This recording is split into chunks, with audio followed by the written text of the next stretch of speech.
Thank you, Senuri. My name is Rotaract Amira Rizmi, and I will be your host for tonight. We are here before a very interesting panel of individuals to talk on the topic educating men on supporting women.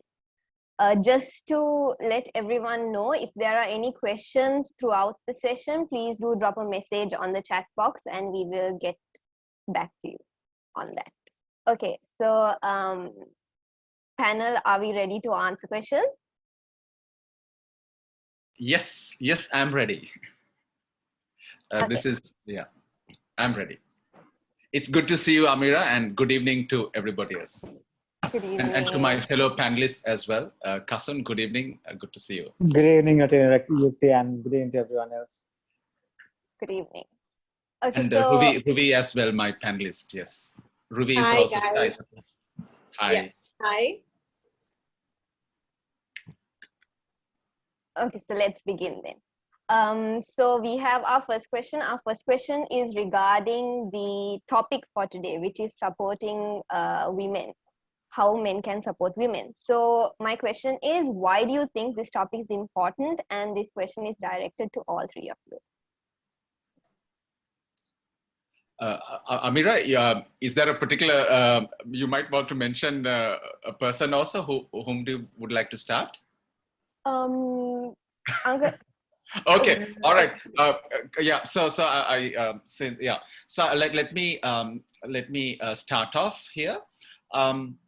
This is a very timely topic, and I salute Amira and Amina and everybody involved in this program, and I'm very thankful to all of you for organizing this. And let me say, to answer your question, Amira, that the most of the sessions or educational sessions or webinars dealing with International Women's Day and women's issues tends to leave men out, and this, I think, is a big mistake, because the thing is, I mean, men and women, we live together, right? I mean, we don't live in separate caves, so to speak. So we live in community together. So it's very important for today's topic, which is really the role of men in supporting women. The backdrop to my thinking on this is, all of you have heard of Miss Kasturi Wilson, who is the first conglomerate CEO, CEO of the first female CEO of a major of a conglomerate in Sri Lanka. And I was listening to one of her webinars, and she made this point that that we talk about supporting women in the workplace, but what about supporting women also in the home, right? So all of us are fathers, brothers, sons, and all of us, the males, right? Sri Lanka's population, as you know, is 52% female and 48% male, right? So there is a 48% also involved here. So that 48% really have to support women, because, as fathers, as sons, as brothers, right? So that is number one. And number two, Amira, which is something which I believe we don't talk about much, is I call it the tripod, right? Women in not only in our Asian societies, but worldwide. If you take women, even in Western developed industrialized countries, you will find that women play a much broader role in life. If they go to work, so they have work to do, paid work. When they come home, there is housework to do, and there is children to look after and put through. So although now we live in a more progressive society where fathers take a bigger role in raising their children, still the major responsibility still lies with women. So my contention is this: if we are asking as a society for women to play this, this tripod role, then we need to support them more. it's you know it's a given, right? I mean, if we in a workplace, if there's a person who is given a lot of responsibility, we also give them resources in terms of people, in terms of money, for them to do their role. I think it is the same thing applies to women. If we in whatever society we ask women to play more roles than men, be responsible for men, for more things, then we should support them. So that's basically what I would like to say. Over to you, Amira. Rotaract, Ruby, do you have anything to add in? Yeah, so when I talk about the corporate sector, I think the most recent example we could take is the first DIG that was appointed, right? And how her appointment was questioned and men were so affected. They said that it's affecting men's rights, right? To their position. So I think I personally feel there is a patriarchal system here, and this is very important, where we have to talk about how men should be educated to support women, because there's such a huge gap. You see such a huge gap between men and women in the corporate sector or anything. And I feel like I'm so glad that we're doing this. So yeah. Yeah, so I think I'll add a little bit of into since much of the context has been spoken about it. I think the most primary point of impact actually happens when we understand that men has a responsibility to understand the role of a woman, and obviously to support that. And secondly, it's also empowering women with their understanding about the rights that they are privileged to have, right? Because it's a very I mean it's a sword of two edges, because you have to empower both. You have to make sure that that knowledge gap that is there is filled, because an empowered woman is someone who knows their right, who knows the space that they need, that they can operate, and the potential that they have. So it's actually a chain that everyone has to work together. It's not like something that one party can blame the other party, or the other party can blame the other party, and keeps going, because the coexistence in terms of a social context and even a corporate context is the key, right? But I understand we are from a I think, especially in South Asia, we are from an area where patriarchal society has been in existence for a very long time. So breaking these stigmas, breaking these roots that are there in this society itself is quite hard, but it's not impossible, because like Rotarian Yukti mentioned, people in the caliber of Asha DeVos, people in the caliber of Kasuri Chalraja Wilson, and then people who have actually gone out there, conquered new opportunities, have shown that this glass ceiling and this perceived challenges can be broken. It's not, it can't be. Otherwise, we wouldn't have one of the largest conglomerate in Sri Lanka being led by a female. But more importantly, I think it pushes us to understand one thing. It's about empowering the right person into right positions and right responsibility. Because what's going to happen is, if we try to empower a person who might not have a set of skills that are needed to run let's say an organization, or run even in terms of a certain responsibility, what's going to happen is we are going to isolate that person, right? So that's not going to be fair, because we have to think from a long-term perspective. And another important factor that we have to consider is whether it's a female or a male. We have to always understand that we have our limitations, we have our capabilities. What I am capable might be very different from what Ruby is capable, and what I am capable might be very different from what Rotarian Yukti is capable. So we have our set of identities. The whole nurturing process needs to be based on that, right? Because yes, I think people have perceived women empowerment in a wrong context, trying to empower wrong people to wrong opportunities. That's not going to be empowerment. That's going to be putting people in trouble. So, because end of the day, we are going to take an opportunity that is not viable for a person's perspective. So the key, I think, on a outtext, what we can probably start is, looking at opportunities being present and empowering the right people, irrespective of their gender, at the right context, at the right time, and giving them the right knowledge, and obviously giving them the right empowerment in terms of their knowledge on their rights. So if we can start with that, I think that is the best way to move forward, in especially empowering the right people, the right positions, and right context, irrespective of their gender.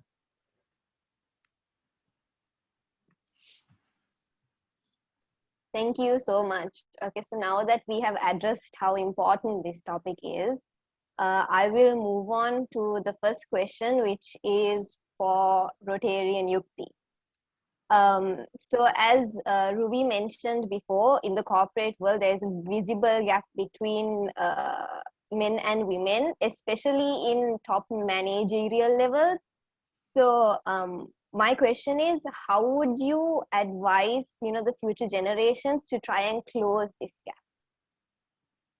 Okay, Amira, when you say future generations, you're referring to both male as female, right? Just like Yes. Kasun mentioned. Okay, right. I'm also like Ruby said. I think what you have done here through webinars like this is something which is very important, because I sincerely believe that it is education that is the tool that is going to change this. Kasun very rightly mentioned, and Ruby also mentioned, we live in a very patriarchal society. There's no doubt about it, right? So the thing is, as Nelson Mandela once said, education is the greatest weapon to change the world, right? So I really believe that we need to have to educate, as you said, both sexes, both males and females, on what they are capable of, right? Just 2 days ago, International Women's Day, I asked my daughter, I'm talking to a bunch of aunties and uncles, what do you want me to tell them, right? And without blinking, she said, Tata, tell them that we girls want equal opportunities, right? So this is what I really believe in, because the thing is, if we have opportunities, equal opportunities available for men and women alike, then we will see more women rise, in the ranks. For example, I think Ruby mentioned about Bimshani, DIG Bimshani, who was the first female DIG in Sri Lanka, and she was, I think, appointed last August or September. There's a court case against her in the Supreme Court of Sri Lanka, where I think some 30 odd male colleagues are challenging this, right? But I must put that in context, basically. Not that I actually put a LinkedIn post supporting DIG Bimshani. The males are challenging on the basis of law, because apparently the police law does not permit women to take on these high roles. So we have to fix that law, right? So this is where I would like to go back to what my daughter said in terms of equal opportunity. There should not be, in the 21st century, in this century, we should not have glass ceilings, which have been, it's actually not glass, it's like concrete ceilings, which have been built to only for males. I think we need to, and which precludes women from rising to whatever position they want. On that particular issue, I feel very strongly, because the thing is, Amira, I also want to take a step back, right, and look at the big picture, right? The big picture is, we have in Sri Lanka, we have only 35% of women taking part in the workforce, right? So this does not mean that women are jobless, right? I mean, they are taking care of their families and nurturing their families, and a lot of things, right? But in the paid workforce, there's only 35%. So and in the context of a developing country, we cannot develop Sri Lanka with only 35% of women engaged in work. We really need to increase that number, right? So the thing is, A lot of studies have been done, and you can Google and find out, right? Um, if more women in Sri Lanka and worldwide join the workforce, the GDP worldwide is going to increase by trillions of dollars, right? You know, trillion is one, yeah, $1,000 billion, right?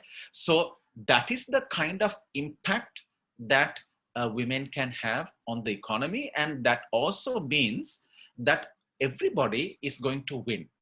Just like Cousin said, right? So it's just not men and women and all that, right? But everybody is going to win if we have more opportunities for women, equal opportunity.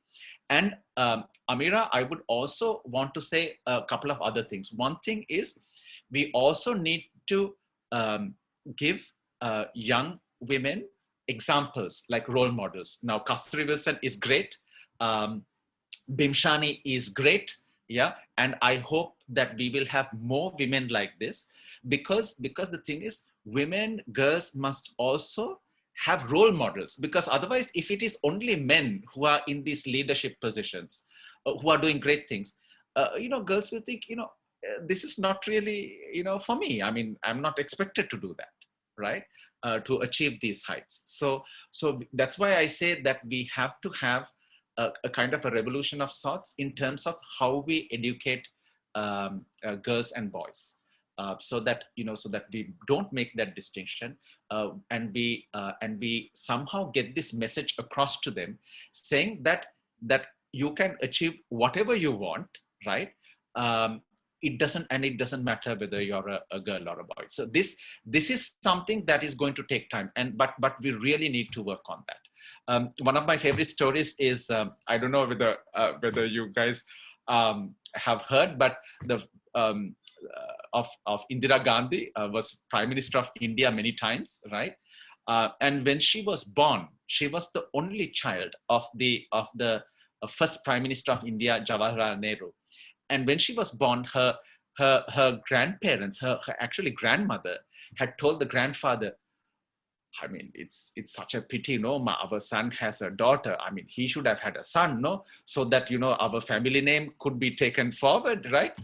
And what the grandfather said, Motilal Nehru, he said, this particular granddaughter you have just had, right? She might be worth more than 50 boys, right? And she went on to become one of the most powerful prime ministers that India has ever had. So so this is what it is. I don't think we should underestimate women, and we need to really, on the other hand, on the contrary, we need to really provide opportunities, provide role models, so that, and as I said before, Amira, we really need to provide that support system. That is very, very important. We have to provide women that support system, because we ask more of women than of men. Just one quick thing, right, to put this in perspective. I like to say this, right? If there's a male CEO of a, say, organization or company, right, his children are mainly raised by his wife. Okay. So listen carefully, right? Okay. So if there's a male CEO of an organization, his children are mainly raised by his wife. But if there's a female CEO of an organization, her children are mostly raised by her, the female CEO, right? Okay. So this is a fact. Nobody can deny this, right? Where I live, there's a lady called Rohini Nanayakar. She was the first general manager of a bank in the late 80s. Most of you were not born then, right? And she used to, because she wrote a biography. By the way, the ladies here on this at this webinar, you should really find that book. It's called What Glass Ceiling, right? The book is called What Glass Ceiling. This is the this is the biography of Rohini Nanayakar, and one of her sons is interviewed for this for this book, and he complains that my mother, when she comes home from the bank, she also supervises my homework, right? Okay, so this is what it is, right? So the CEO of the biggest bank in Sri Lanka, coming home and making sure that her two sons do their homework. So this is the reality. So that's why I'm saying we have to give the support. We have to change the laws which are archaic, right? Fit for the 18th century, 17th century, whatever, not suitable for the 21st century. We need to challenge those laws. We need to give equal opportunities to women so that they also can aspire to take on leadership roles. And just one more thing, there are studies done which show that when, and I'm also talking about political leadership, right? There are studies to show that when the female representation is higher, right, as a percentage, the laws made, the countries are run much better. Yeah, we have only about 5% of our parliamentarians who are female. India, a country where I don't know whether they still do it. They used to kill their girls when they were born, when they are born, right? Some poor families, right? India has 10%. It has double the percentage that we have, right? So that is also an area that we need to look at, because Amira, the point is we are a predominantly Buddhist country, right? And in 70% are Buddhists, right? And in Buddhism, they say that, you know, the mother is the Buddha of the home, right? The mother is the Buddha of the home. And families, in families, the leadership, which is father and mother, right?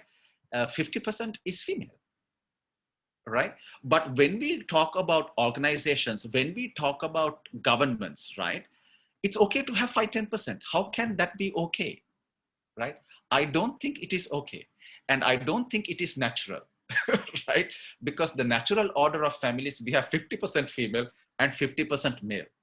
But in all other human organizations, including the corporate sector, including parliament, including governments, we think, you know, less than 50% is okay, right? I don't think so. Yeah, Amira, over to you. Thank you, Rotarian Yakti. Okay, so our next question is a burning question that I think a lot of people have confusion on, and it's directed to Rotaract Ruby. In your opinion, what would be the difference between women empowerment and feminism? Okay, so personally, I don't think there is a difference. I think what both means for me is women's rights, which means human rights, and also a sense of self-worth and, you know, the ability to make decisions on our own.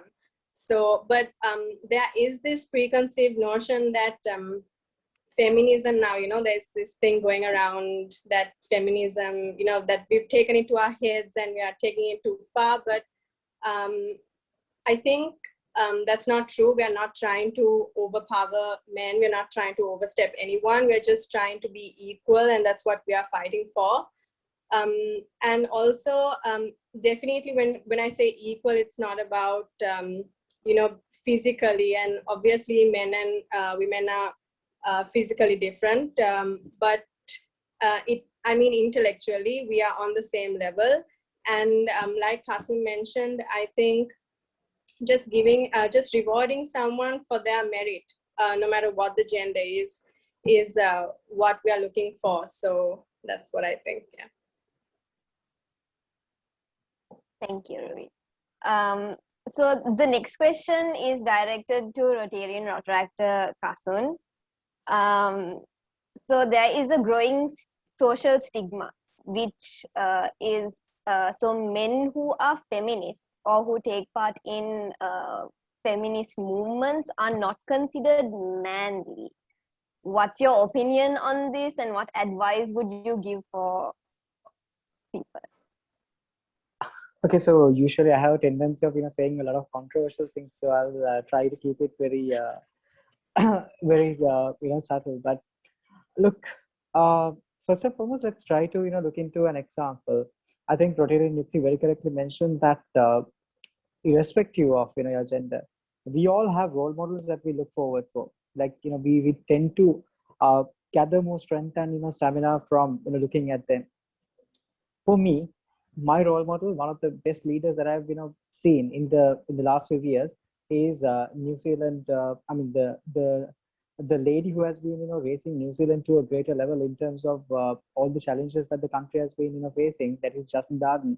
The way that she has been ruling that country, not ruling, I would say leading that country, has been just a true phenomenal representation of how a true leader can be, not a true female leader can be.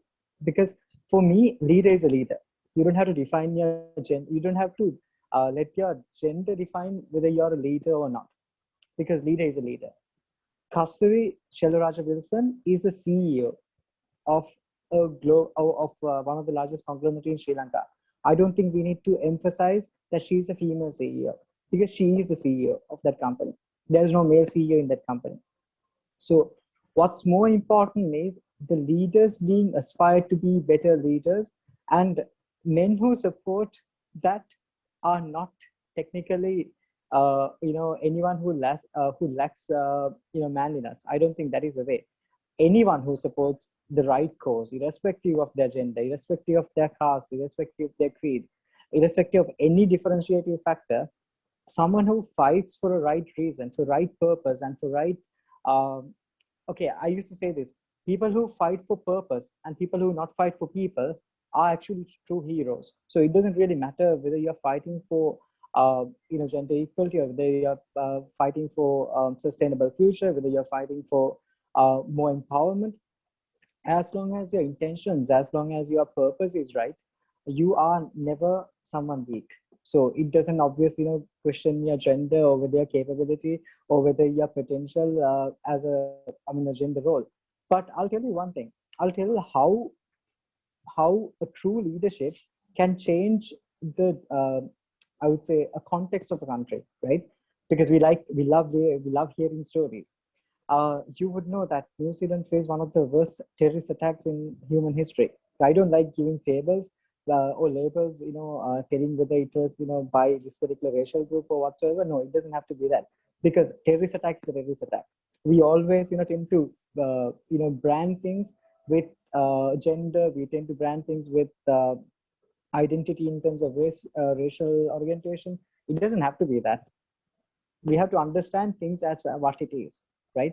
So when New Zealand faced, a couple of major challenges in terms of the terrorist attack, and then also later on with COVID-19 pandemic, their leader could make sure that they were one of the fastest countries in the whole wide world to recover from similar situations. When France underwent a similar attack, they took almost 8 months or even a year to recover when it comes to the economy. But when it comes to New Zealand, they are one of the fastest countries in whole of the whole world to get back to their economic growth, and not only economic growth, even social growth. You saw the leader of New Zealand crying and weeping, and obviously next day standing up in support of the people. She wore black not because it was a political PR stunt, some of the leaders that we have. She wore black because she felt that grief and that emotions that were there with the families of people, right? So it is obviously a responsibility of us to obviously segregate what is this true emotional leadership is, and true rightfully felt emotional leadership is, and what is a PR stunt.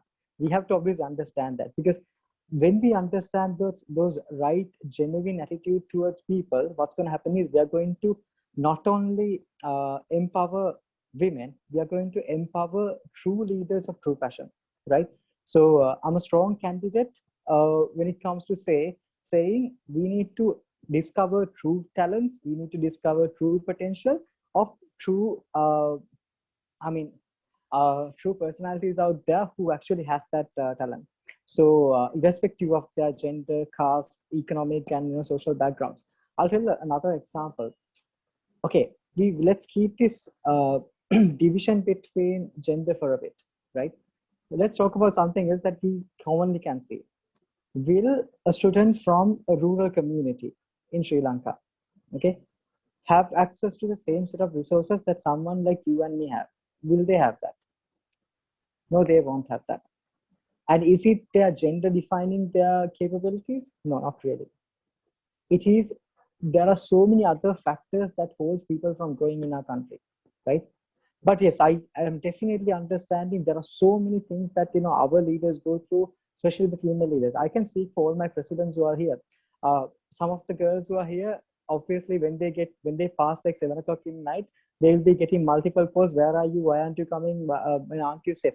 Obviously, yes, there is a restriction. Some of you might be relating to this, but that is because obviously primarily it might not be because of the fact that we don't see certain doubts in the capability. It probably because the social context that we operate currently, we might be quite unsafe for not only girls but even for men for that matter, right? So understanding the difference between supporting the right people, supporting the right causes, specifically not supporting the right people, supporting the right causes, is never something that might tell you that you are a weak leader. No, I think we have to take off that.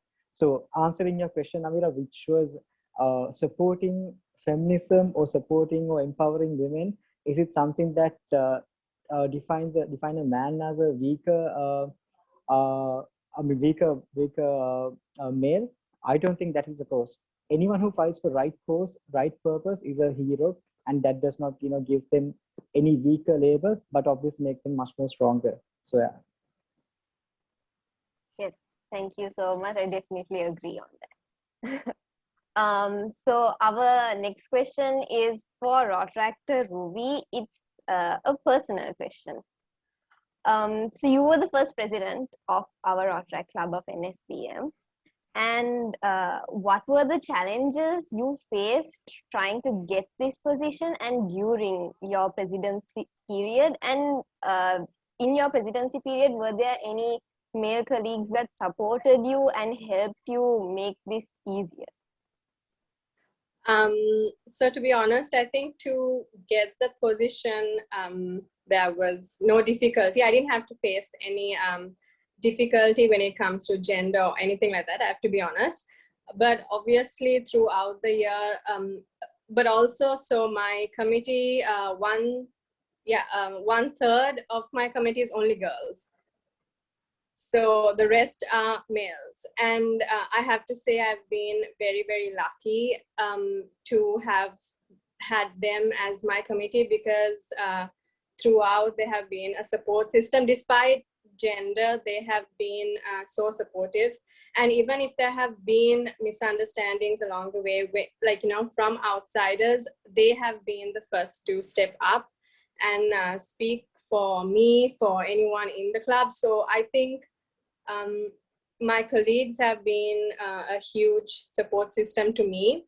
I haven't had any issues when it has come to, gender biasness, but yeah, definitely I was very, very lucky. So no complaints.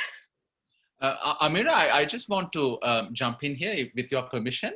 I learned from Janit, your current president as well, that NSBM as an organization really encourages, to use Kasun's kind of viewpoint, like it's basically, blind to, to gender, right? When it comes to men and women and female students and male students. And I think the reason I kind of wanted to jump in here was because that's a very important point, right? Which is basically, as an organization, when an organization does not discriminate, right? When on the contrary, when an organization supports, both male as well as female students and give them the self-confidence that, just like Ruby said, that they can do whatever they want, they can aspire to become whatever they want, right? So when you have an organizational culture which supports that, then you have people like Ruby who find it easier to really take on leadership roles. I just wanted to make this point because this environment, creating this environment, enabling environment, supporting environment is something which is very important. Yeah, thank you. Yeah, I definitely have to agree with Uncle Yukti there, because it was such an easy environment. And, as also Amira has been in my committee, she would know, it was so easy to work with everyone. So thank you for that. Thank you. Yeah. Okay, thank you. So this next question is directed to everyone. Whoever wants to start it off first can start it off first. So Rotarian Yukti did mention about how supporting women does not only stay in the corporate world. Yes.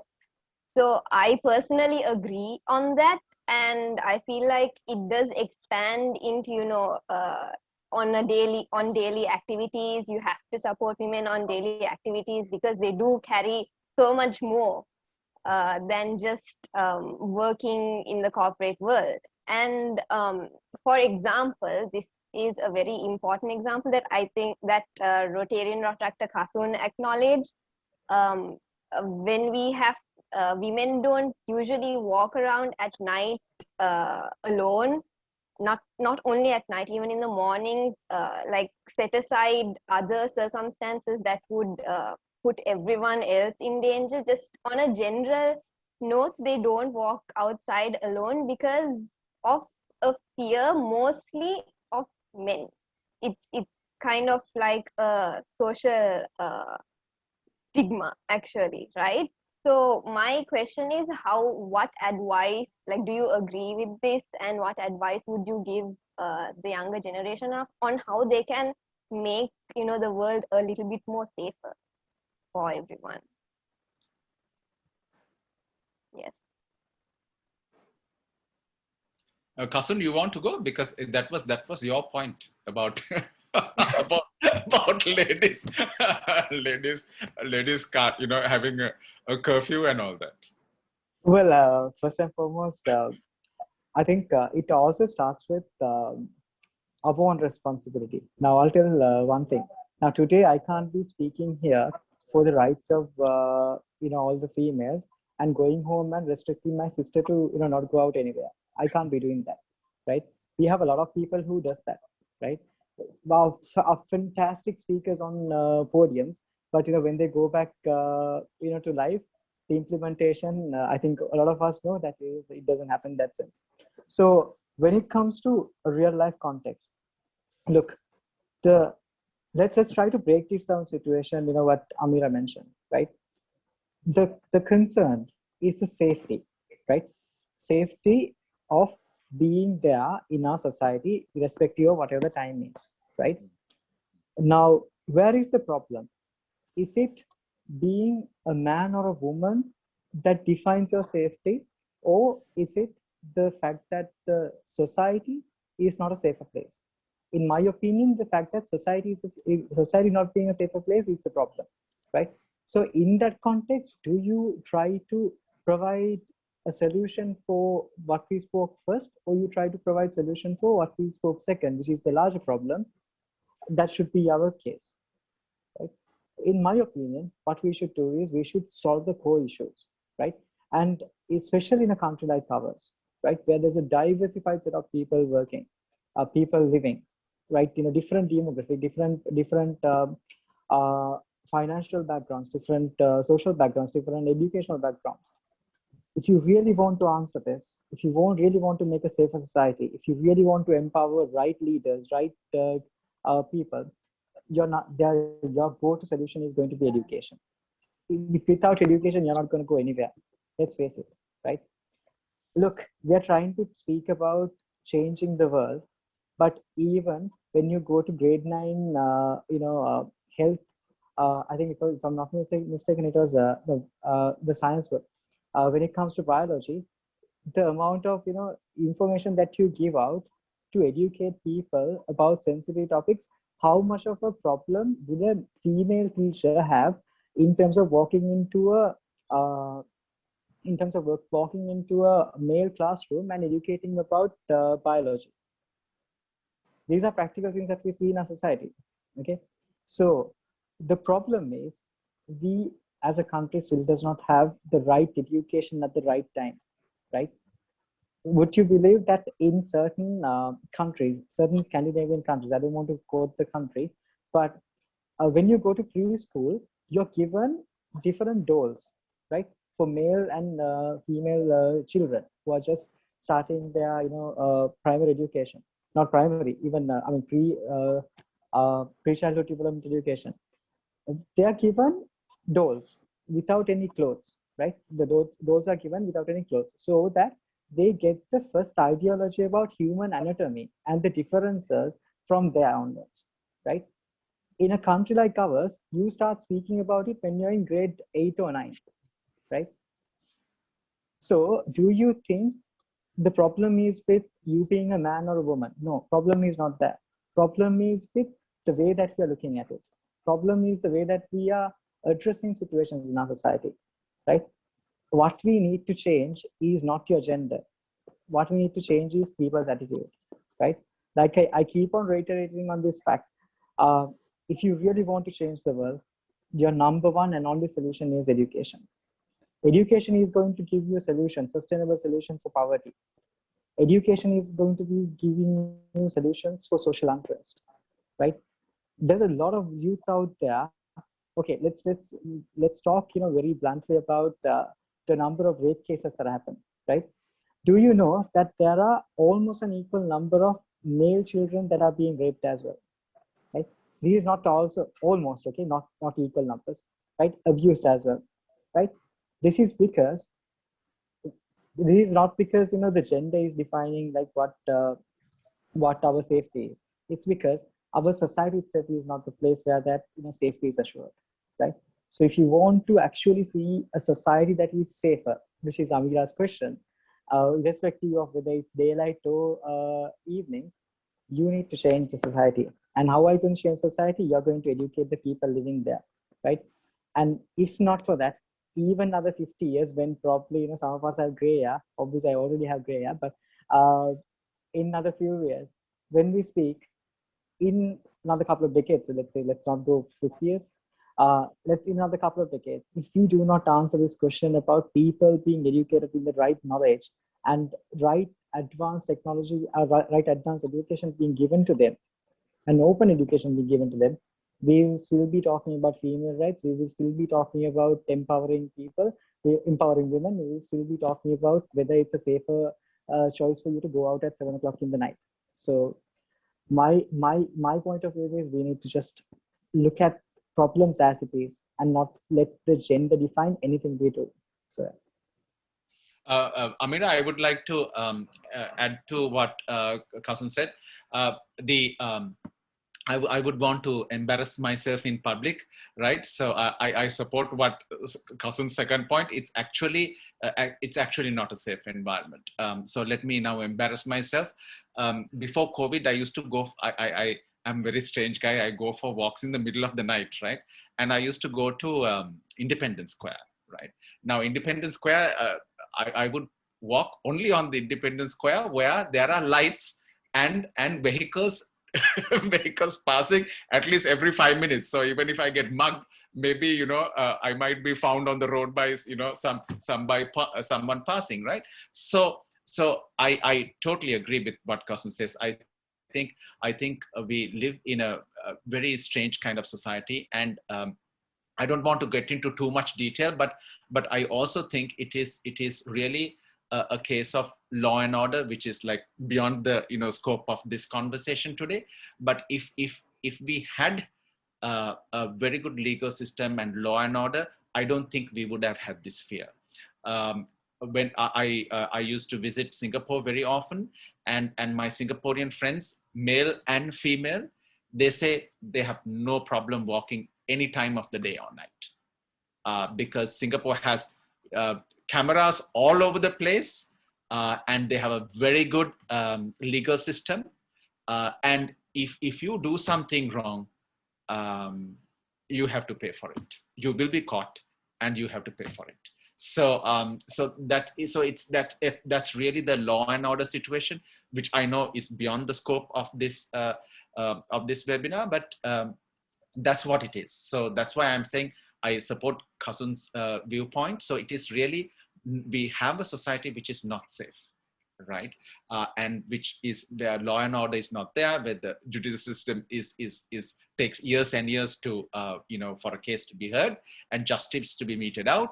So those are the things that really make it dangerous for both men as well as for women to be walking in the night. or for that matter, any time of the day, right? Especially in the night. So I don't think it's a gender thing, Amira. I think it's a real issue for both sexes, really. Yeah. Over to you. Protractor Ruby, would you like to add anything in? Yeah, definitely. So so as a woman, I've definitely gone through a lot of these scenarios where, even in a tuk or a bus or when walking, day or night, there's no such thing. So it's really sad, and I definitely agree to Uncle Yukti and Kasun, and just adding to that, I think it's also respecting each other, having that respect towards your mother or sister or whoever it is. And, that mindset will definitely not want you to look at someone in that way, or in such a, vulgar, dirty way, and make someone go through that. So I think, yeah, that's what I think. Thank you, Protractor Ruby. I personally agree on the experience. Yeah, I know this is a serious topic, but if I may, Yes. crack a small joke. I was telling my daughter, why doesn't she learn karate so that she can defend herself, right? So I mean, seriously, I mean, if you had a society where the girls were taught karate, men will not even get close, right? So it's kind of a joke, but actually, when I actually suggested to her, I was actually very serious about it, right? So yeah, and maybe other devices also. I don't know whether you have, but in the US, girls carry with them. What is this? They have the pepper sprays. Yeah, exactly. Pepper Pepper sprays. spray and all that. Yeah. But I mean, the thing is, girls wouldn't have to do this if a man's mindset changes. Yeah, true. Absolutely. Ruby, I'm just going to add another couple of pointers there. So now this whole controversial topic recently came to Sri Lanka when our education system was to be inculcated with a little bit of military training, if you remember, right? But do you know that there are countries like Singapore where it's mandatory for you to, before you enter society, it's mandatory for you to go through military training, right? Now, people were shouting, people were agitating a lot about this, right? I'll tell you why a move like that would have definitely been unpopular, but would have been probably slightly solving these issues. As a country, what is our biggest problem? I'm going to ask this question, like, since we have a lot of people in the audience, what is our biggest problem? Amira, do you want to take it? Absolutely. It's indiscipline. We are not disciplined. You don't have to go to like a long, very long, conversation. In our capacities, we sometimes break laws, don't we? I genuinely agree that I have, in some context, would have, broken laws at one point in my life, right? We have to absorb. We have to say things as it is. We don't need to sugarcoat things. We are a very indisciplined country, number one. Okay. How does that change?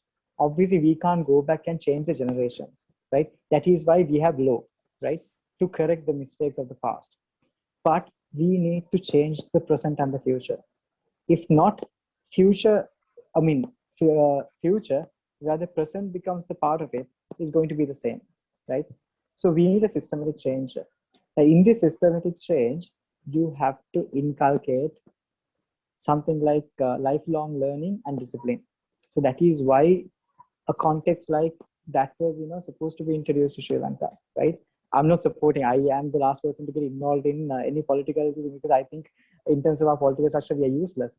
But when it comes to the right attitudinal changes, right, you need discipline. If not for that, we are not going to have that. And it also relates back to what you very correctly said, right? Imagine when we have a disciplined mind, when we have some spiritual connection, some spiritual control over ourselves, right? And you equip them with martial arts or something of that nature, right? Yeah, in most of the other countries, you're compelled to do one. They are disciplined, and then they are safer, right? And then obviously, yeah, there is no country I mean, there's no country anywhere in the world, for my knowledge, there is zero crimes, right? There is crimes everywhere. There are crimes everywhere, right? Even some of the largest countries that we look forward to go and settle as soon as we get our degrees, if you can tell me they are I mean, they don't have, you know, criminal activities happening, then you're probably, you know, going out of the planet of Earth, right? So what we need to understand is, like, we have to create a society of discipline, right? And in a knowledge society, in a society, I mean, in a society that runs with knowledge, right? The most important thing is you recognize people, the talent, and you recognize discipline are as important attributes, and you give them recognition for intellectual capacity, right?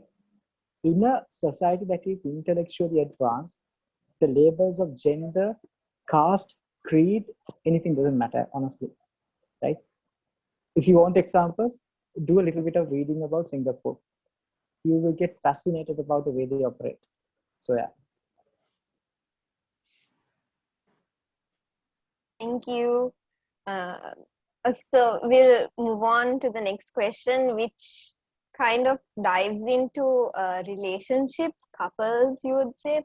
So, couples, when women have a high role or a higher role than their significant other, it's known that men get intimidated by this. Do you agree on it, and what advice would you give people to, like, change our mindsets about this? Okay, so Yeah. yeah, probably I might be the only married person here, so let me let me embarrass myself again. Yeah, so Amira, I think that's a fair point. I want to go back to Kasun's assertion that it's nothing to do with gender, and I want, because he constantly makes this point, it's nothing to do with gender, and I would agree, right? I don't think, Amira, it's a male-female thing. I think it's very much a human thing, right? I mean, if you have siblings, I'm sure you agree, right? You have sibling rivalry, so you have marital partners rivalry, right? So I think it's a bit complex, this particular question. I would say, my wife, for example, is a piano teacher, and I think all of you guys know that I'm a corporate trainer. So both of us are pretty much in the same area of teaching, right?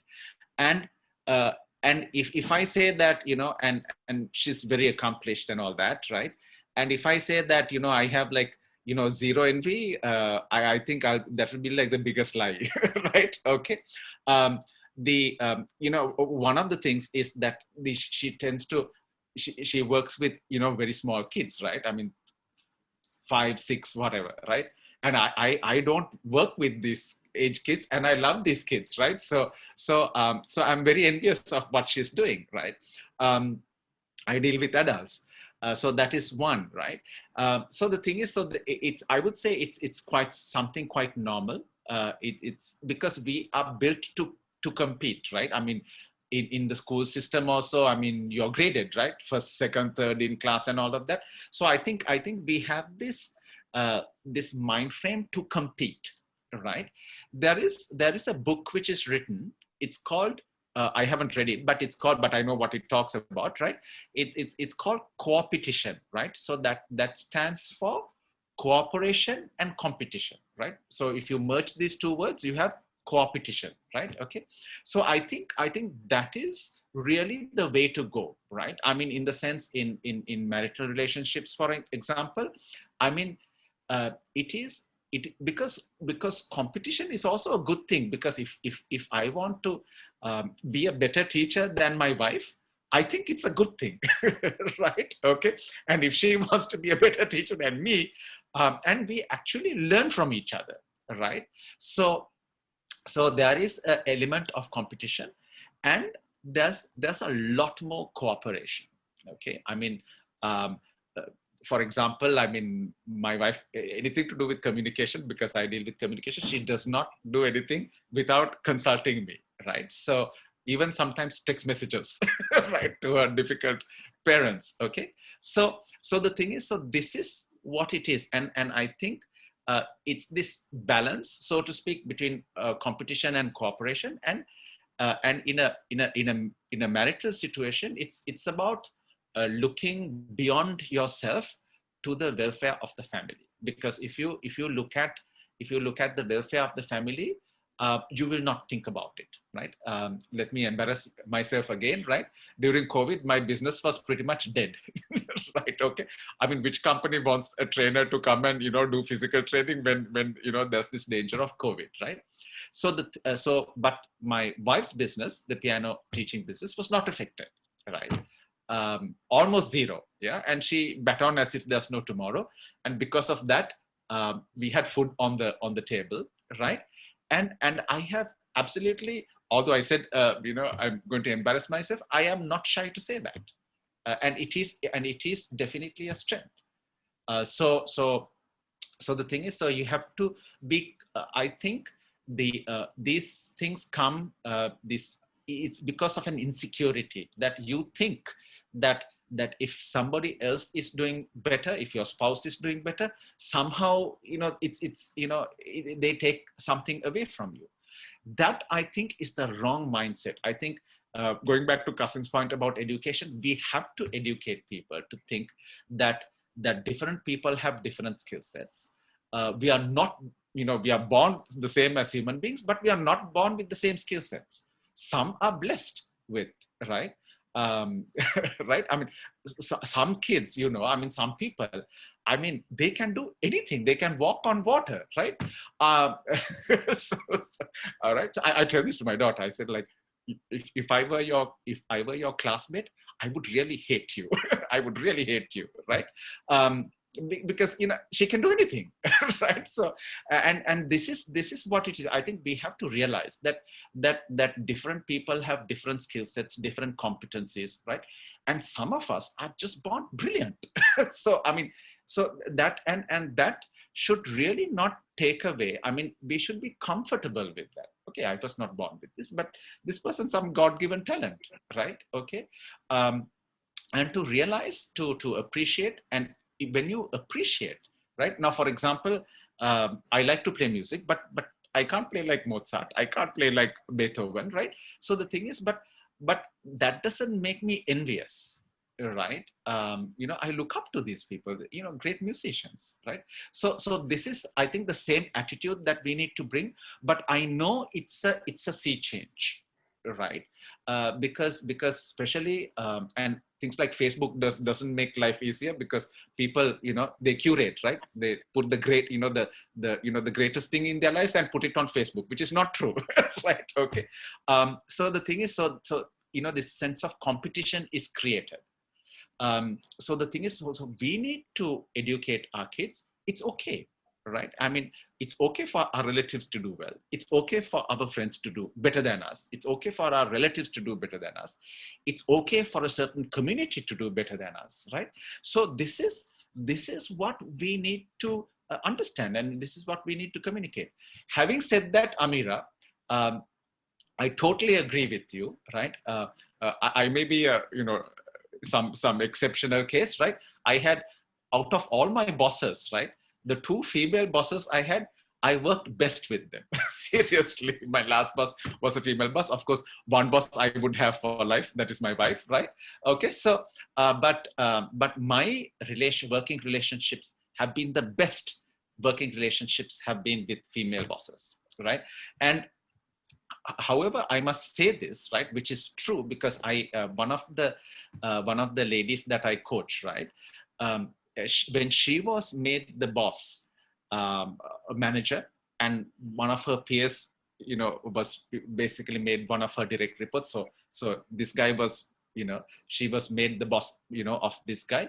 He just got up and left. I mean, he just resigned from his, because apparently his wife has also said, are you working for this woman, and blah, blah, blah, right?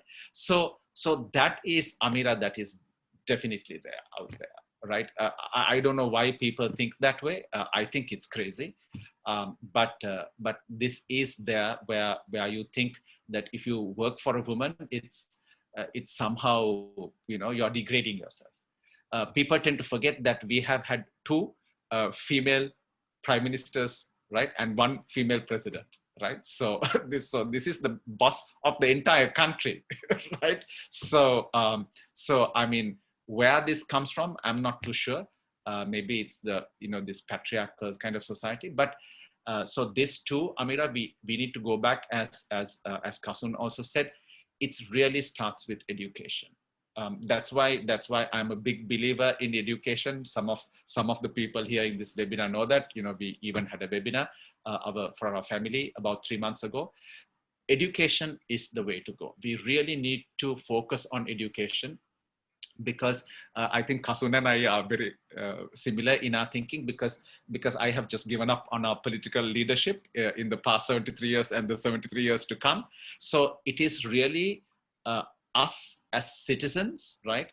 We have to take things, not the law to our hands, but I think we need to really take control of our destiny. Because our political leaders are not going to help us any, and the best way that we can do that is really through education.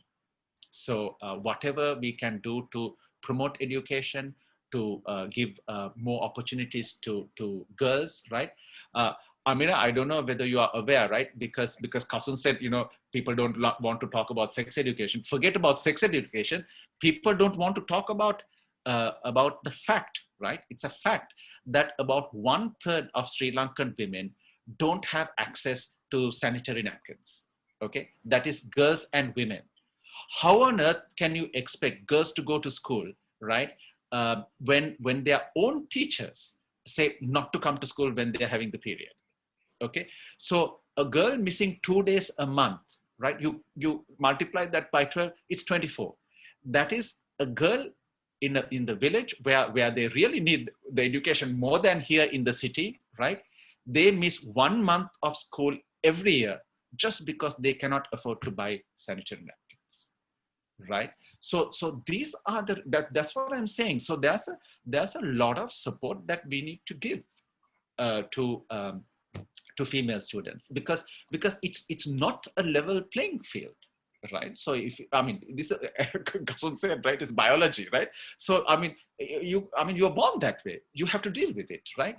And if we and then to put things in perspective, when this whole idea of sanitary napkins, the government giving it free of charge, came up in the parliament, guess who opposed it?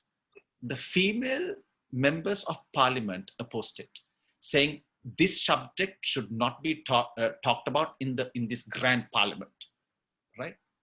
Excuse me, 52% of this population is women, right? And out of this, 52%, the women who are in the menstruation period, 1/3 of them do not have access to sanitary napkins. And you are telling me, as a representative of the people, that this is not a subject, fit enough to be discussed in the parliament? Excuse me, right? It's not on, right? So the thing is, so we really need to, that's what I'm saying, that we really need to give that help. We need to support, because otherwise we can't say, we have free education. Yes, we have free education, but if the kids if the girl students can't go to school, what is the use of that, right? So and 1 month is a lot. So if you take a whole career of 13 years, they lose a whole year of schooling, right? I really don't think it's fair. So this is what it is. So there are challenges that we need to fix in the system, and that's important. Yeah, I know it's a bit of a long harangue, but but hopefully, right? But it's really that, because the thing is, your initial question was about being intimidated, right? So I think males, females are intimidated alike, but we really need to focus on the education, and basically to get the message out, right? Because Amira, the thing is, I studied in the US, right? My tertiary education was in the US. In the US, people do not have that same kind of, what shall I say, envy when people are doing, for example, financially better, right? Of course, they are not happy about it, but they have no problem because I remember some of my friends saying, oh, my neighbor earns $50,000 and I earn $20,000, right? And he was, very glad that the neighbor was earning twice more than he was earning, right? So this is the situation that we need to get to, right? And Amira, the one of the things that I think about is, if my neighbor is better off than me, it's good because I can go and ask him for a loan if I'm not doing too well, right? So it's, but that kind of thinking is not there. But we have to build that in. We have to build that in. Yeah. Over to you, Amir. Rotaract Ruby, would you like to add anything? Yeah, so I definitely agree with Uncle Yukti as well. And I think there's a certain level of dominant. I mean, the other feels like there's a certain level of dominance when, one is more financially able.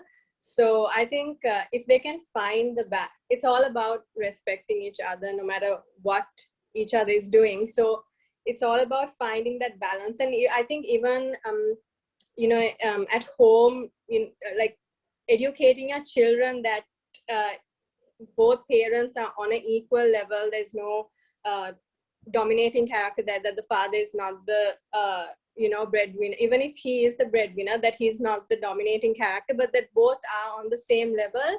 I think then we could overcome this issue. Thank you. Rotarian Rotaract Carson, would you like to add anything? First and foremost, sorry for changing the devices. One of my other device actually got disconnected because of battery being lost. But yeah, okay. So I think rather than me speaking, I'm going to do something very different with your consent. I think the last time I checked, we had 11 boys in this forum. Okay, so I think that we have the messaging option enabled. So I would want everyone here to drop, the name of your role model in the chat box. I'll show you something very interesting. If anyone could type in their role models, the name of their role models into the chat box, or even if it's something related, if someone related to you, you can just say this particular relative, if everyone likes to. I'm doing this. First of all, you have to make sure that we have the audience awake, first and foremost. Second thing is because it's always good to hear from them. So, okay, we haven't gotten anyone reply, but I'll tell one thing. Okay. Kasun, why don't you ask? Because the names are here. Why don't you just call them up? Yeah. Oh, I got a better option. I got permission. Yeah. Put them on the spot. That's one answer that came in. Absolutely. Okay. So I think I have a few people who I know here also. I'm sorry in advance if you are not in a position to speak, but let me ask from Krishant, who is your role model for your life?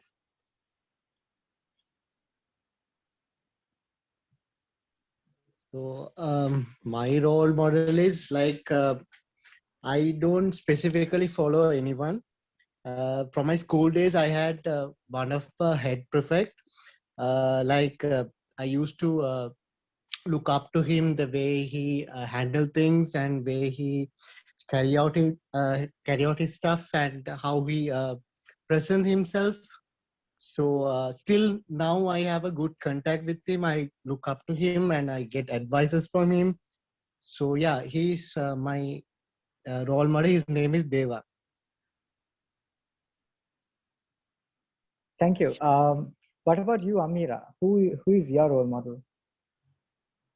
So I would say I actually have role models on different, when I look into different things. So career-wise, my role model is completely my father, top to bottom, from education to sports and career. And when it comes to humility and family, my role model is my mother. Both basically balance it off. That's absolutely is like one thing that I actually wanted to touch on, but I'll come back to that. Mithmini, who is your role model?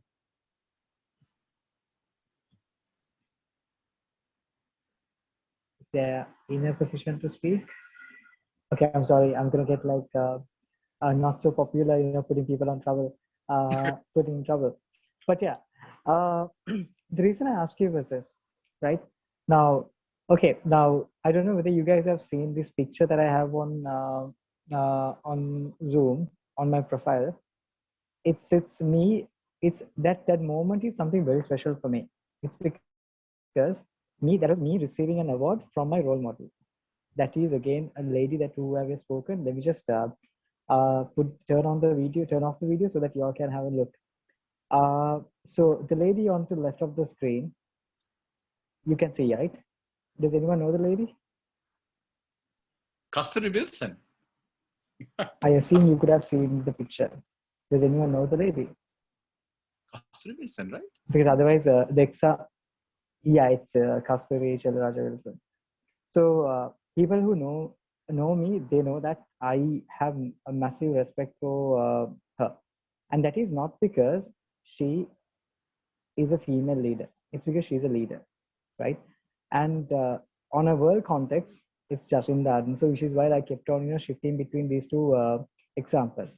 But for most of us, our biggest role model is our mother, right? Because they are the people who keeps on probably safeguarding us from mischief and probably getting beaten up or whatnot, right? They are the people who have been assisting us all throughout still to date, right?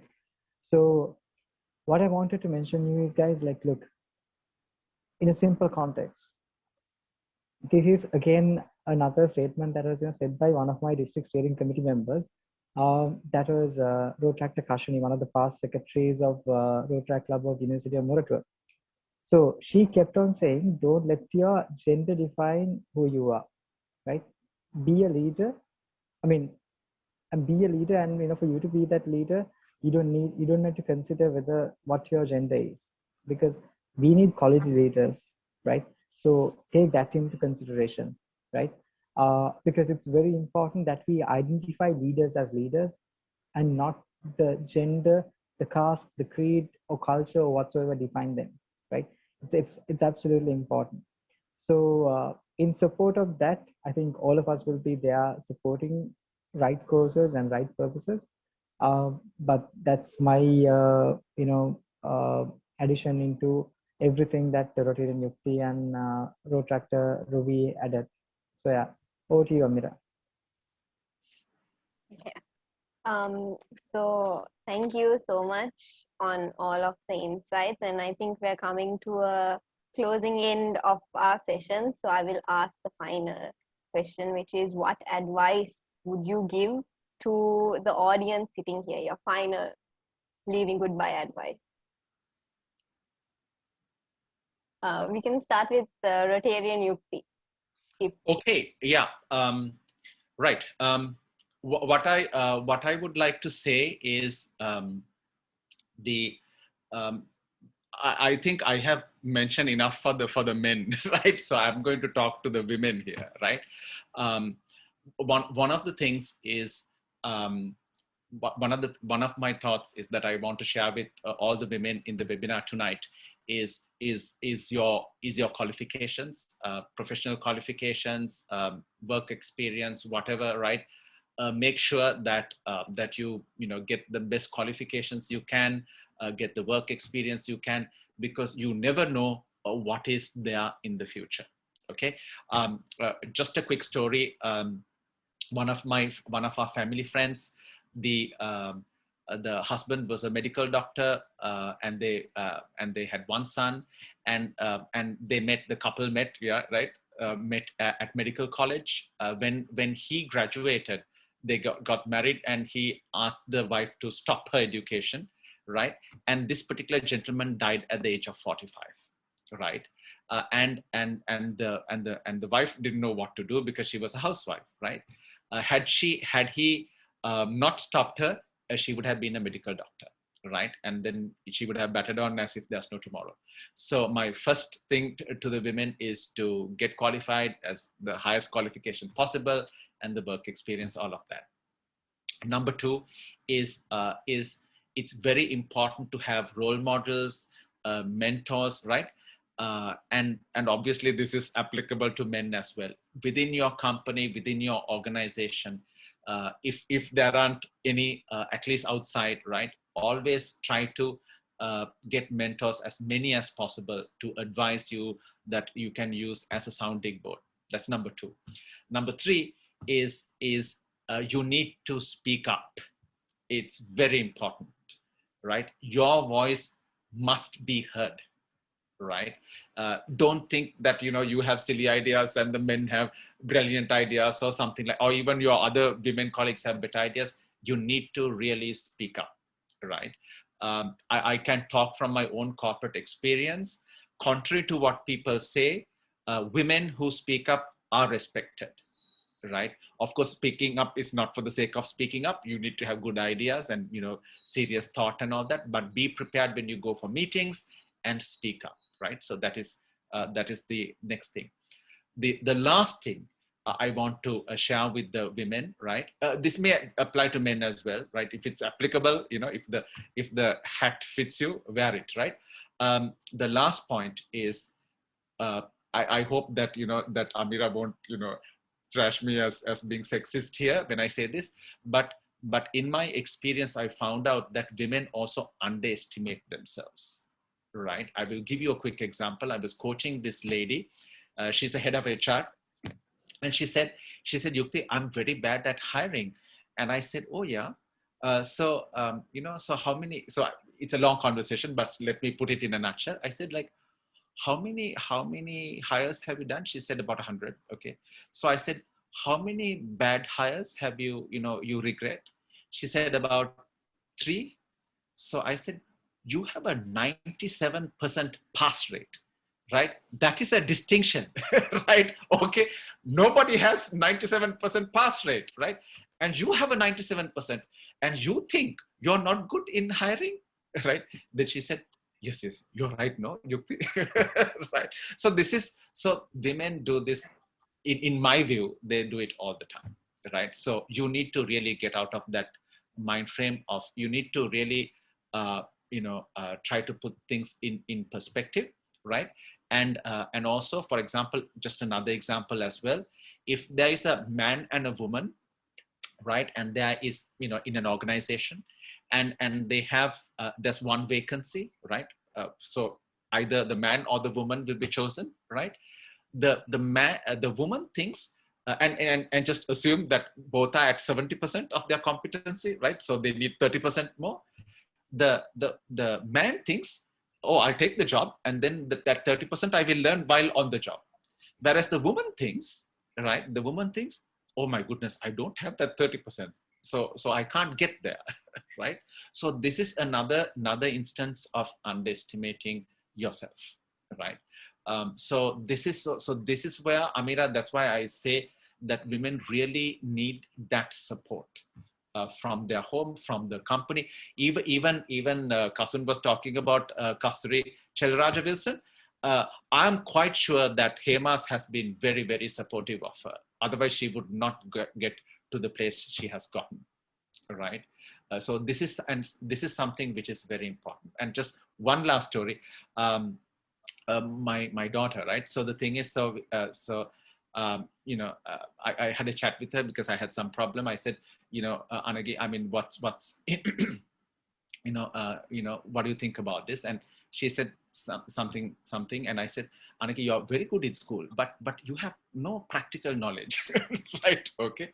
And then later on, I had this thing. So I had a chat with her about something else. And I said, I mean, I have this issue, what should I do? And then she said, I don't have a practical mind, so the thing is, so I realized, oh my goodness, what have I done? I have damned my daughter for life. What kind of a father am I, right? So I was like ridden with guilt. But then suddenly I got an idea. So when the next problem came, I said, I need your help. And and you're so bright, you're brilliant. You can, you can definitely give me a solution to this. And she did, right? And now she thinks she can walk on water, right? So, so this is what it is. The reason I said this story is, right, as parents also we goof up, right? Okay, all right. I mean, I'm sure your dad also has goofed up at some point, right? But we really need to give, especially our, I'm sure the boy childs as well, the boys as well, but especially the girls, we really need to give that support. Because I think there are male-female differences, because I think for women, and especially from the father, I think they really need that support. And also in terms of speaking up, right? So in the home, as Kasun said, right? So we have to give girls the opportunity to speak up as well. I mean, as a father, Amira, I'm sure your father will relate to this, right? Fathers, I think, generally like the kids not to grow up. You always want the kids to be small, right? So when my, kind of daughters, kind of just spoke up last about 3-4 months ago, I was in shock. I couldn't handle it, right? Spoke back. And then it was not one of those happy moments in my life. And I think I goofed it up. But then I thought about it and I said like, oh, my daughter has now grown up, right? So the thing is, and I said, what kind of a father am I if I don't really give her the opportunity to speak up at home, right? So she has to, so if I say something crazy, she has to, call me on that. So so I have to train her that, and that she has to learn at home. So that is what it is. So we need to really have nurture the children, both boys and girls, and especially the girls, because of what I mentioned. So that's what it is. And I hope this webinar was useful for everybody who was a part of it. And these tips hopefully will benefit, especially the young women who are part of this webinar. Over to you, Amira. Just to agree on what you said, my father was actually the person who completely pushed me to be the person that I am today. So without his help, I would not have gotten to where I am. That's very true. But now, Rotaract Ruby, would you like to add in? Yeah, so definitely, I think don't ever suppress yourself, and always know your self-worth. You don't have to be a big mouth or an advocate, but fight for what you think is right. That is very, very important. If you think something is unfair, always voice out your opinion, and you will definitely be rewarded for your merit. And always support one another, no matter what the gender is. Always support one another and be there for one another. So I think hopefully if we do all these things, we will, create an environment that's better for us. Thank you. Thank you, Rotaract Ruby. Rotarian Rotaract Kasun, would you like to add in? So both the takeaway messages that I wanted to mention actually were mentioned by Rotarian Yukti and Rotaract Ruby. But in a very simple context, first and foremost, look, if you can't support another person to go, don't be a blockade in front of that person, irrespective of their gender. That's number one, right? If you can't support, it's fine. But if you can support, it's brilliant. But if you can't, at least not be a door that is closing and holding that person, irrespective of their gender, if it is the right person. That's number one. Number two is be that person who goes out there and open opportunities for the people who deserves it.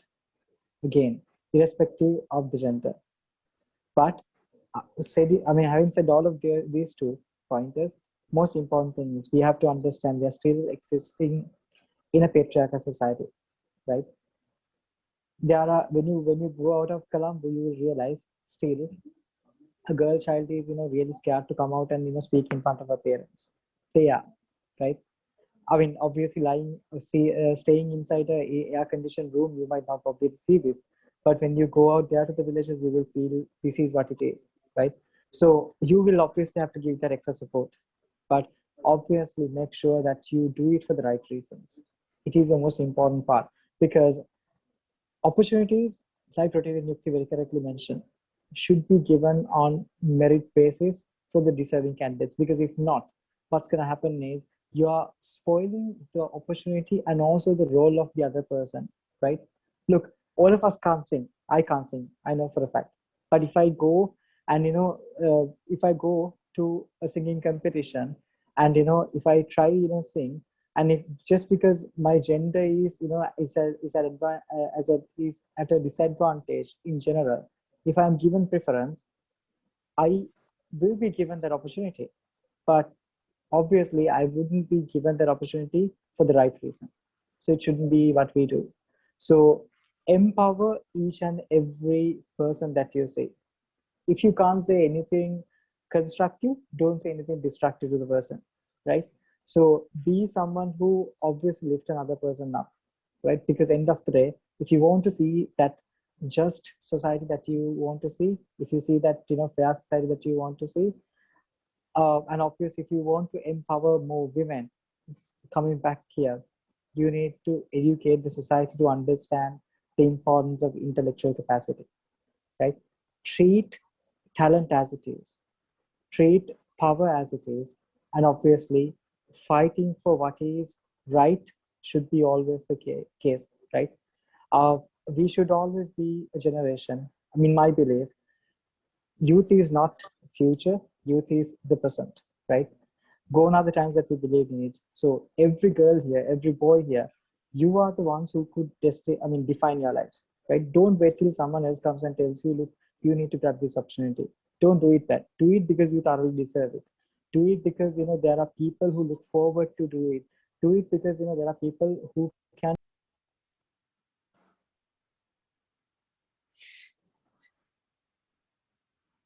I think Rotarian Rotaract Kasun had a technical error. So until he could come back in, I would like to open the floor to the audience.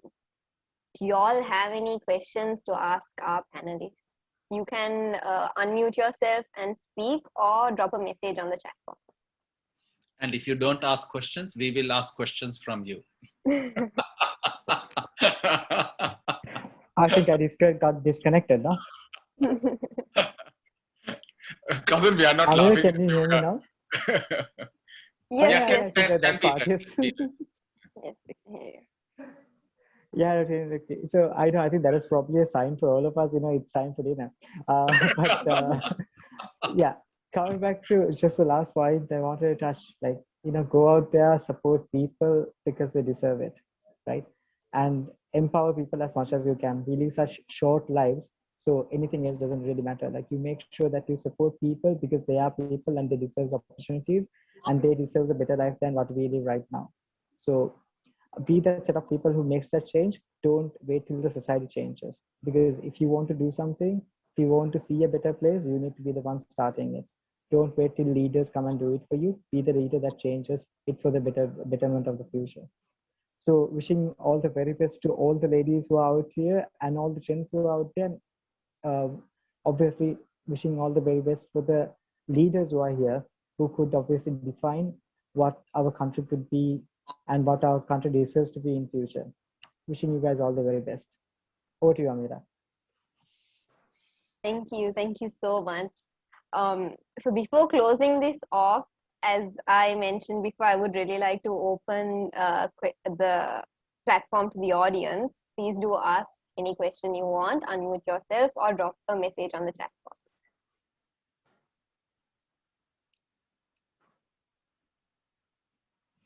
Amira, could I ask a question from the audience? Yes, definitely. Okay, so we have one Jacob here. Jacob, what is your takeaway from today's webinar? Jacob has gone for dinner, is it? Minagi, there is one Minagi Herat. Is it Minagi? Yes. Minagi Herat, what is your takeaway from this webinar today? Amira, I think all of these guys have gone for dinner. We might be the only ones. Supuli is a co-host. Yeah. Actually, I would like to share something, Uncle. I think I shared this with Of you on course, yes, Saturday as Supuli. well. No, I think I'm actually inspired by what I heard today from you and our Rotarian attractor Kasunaya and Ruyaki as well. Because the other day, like I told you, there are friends I know that who actually judge girls who talk a lot about women empowerment. Like I told you that day, because there's this friend of mine, but I think he used reverse psychology on me, but still, I normally talk a lot about, stuff about my career, how my future should be, how I want to be financially independent. One day if my husband wants to, leave me, I want to be like, okay, fine, I don't want money or stuff, something like that. I want to be financially independent. And one day when I was talking about this, he told me there's this girl, and he thinks that she's gonna be a perfect housewife. Okay, and then I was like, how are you gonna how did you come into a conclusion like that? He's not even dating her. Okay? And then he was like, so one day I asked her ambition, and unlike you, her ambition is to become a perfect housewife. Okay. And then he told me, and Senuri, I don't think you will become a good housewife. Okay? I was like, why? And he told me, because I talk a lot about women empowerment, and I'm gonna do this, I'm going to be the CEO one day, stuff like that. And you don't know how to cook. So he, there are friends. Okay, so I'm not gonna say anything to him because I think he actually used reverse psychology, because now I actually know how to make something. Okay. But there are boys and men out there who actually judge girls with that. If a girl does not do household thing, and if she is so much into education and the career, they think that they are not going to be good housewives and all. So I'm actually inspired by today's session after hearing to what you said and what Kasunaya said and Ruyaki said. So I think it was the same for everyone else as well in the webinar. Yeah. So, Senuri, you're going to tell your friend that that you will be a career woman as well as run a great household. And next time, Senuri, if that question comes to you, please make sure that you. And next time, Senuri, if that question comes to you, make sure that you go tell that boy that he better be the person who's learning to do something better in kitchen, because right, exactly. I don't psychology. think you have to prove anything to him. I don't think you had to go learn anything to cook just to prove him wrong. But next time, go ask him if he can cook. That's a good one.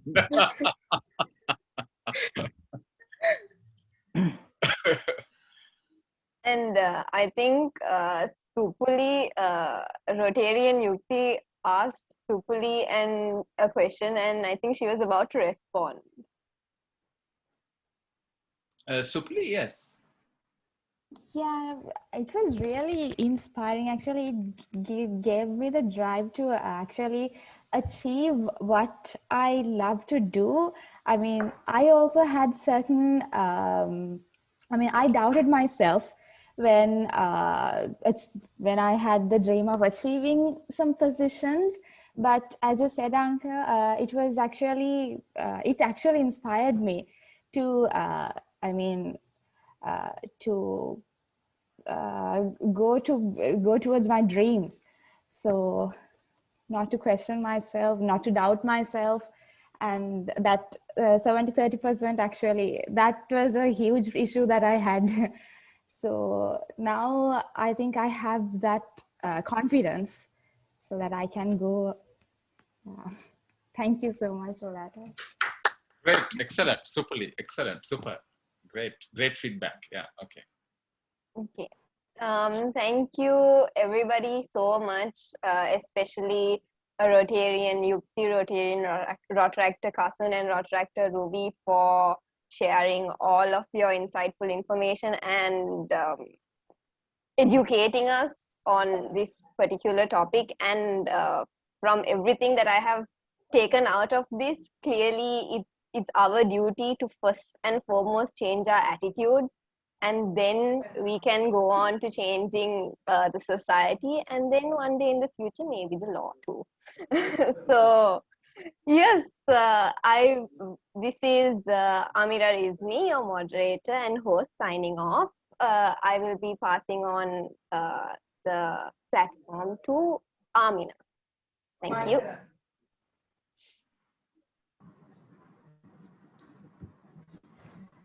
Good evening, everyone. First of all, I would like to take this opportunity to thank our guest speakers, Rotarian Yukti Gunasekara, DRR, Rotarian Rotaract Kasan Sigera, Rotaract immediate past President Ruby Samarakon, for expressing your viewpoints, and also thank you for taking your time throughout your busy schedule and for sharing all these valuable insights with us.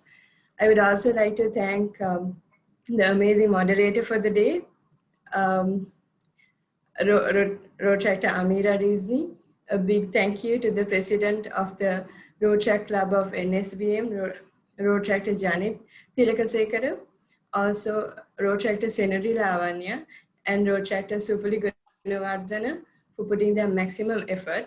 I take this opportunity to thank the Intra Club of Sujata Vidyalaya, and last but not the least, the beautiful audience for the day. Very big thank you goes out to the whole West family. I would also like to thank the viewers at YouTube. Thank you and good night.